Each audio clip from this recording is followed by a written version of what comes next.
بسم الله الرحمن الرحيم عن أبي هريرة رضي الله تعالى عنه قال قال رسول الله صلى الله تعالى عليه وسلم في الحديث وأخر الله تعالى 99 رحمة يرحم بها عباده يوم القيامة رواہ مسلم۔ حضرت ابو ہریرہ رضی اللہ تعالیٰ عنہ سے روایت ہے، فرماتے ہیں نبی کریم صلی اللہ علیہ وسلم نے ارشاد فرمایا ان للہ مئۃ رحمہ، اللہ کی 100 رحمتیں ہیں، انزل منها رحمتا واحدتا بین الجن والانس والبہائم والحوام، اللہ تعالیٰ نے ان میں سے ایک رحمت جنوں، انسانوں، جانوروں اور حشرات الارض کے درمیان میں تقسیم کی ہے۔ فَبِهَا يَتَعَاطَفُونَ، اسی کے ذریعے سے یہ لوگ، یہ جانور، یہ انسان، یہ حشرات ایک دوسرے پر شفقت کرتے ہیں۔ وَبِهَا يَتَرَاحَمُونَ، اور اسی کی وجہ سے ایک دوسرے پر رحم کرتے ہیں۔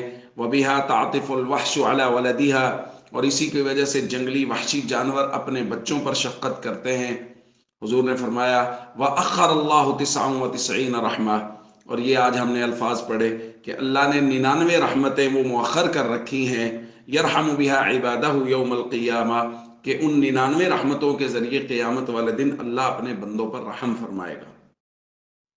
دوستو، یہ روایت کس قدر تسلی والی روایت ہے ہم سب کے لیے کہ اللہ کس قدر مہربان ہے ہم سب پر کہ اپنی 99 رحمتیں قیامت کے لیے مؤخر کر رکھی ہیں، اور ایک رحمت، اور اس کا پرتاؤ آپ دیکھیے کہ مائیں اپنے بچوں کے لیے جانیں قربان کرتی ہیں، مائیں اپنی ساری خوشیاں اپنے بچوں کے لیے قربان کرتی۔ انسان تو انسان، جانوروں کو ہم دیکھتے ہیں کہ ان کی مائیں وہ اپنے بچوں کے لیے کس قدر قربانیاں دے رہی ہوتی ہیں۔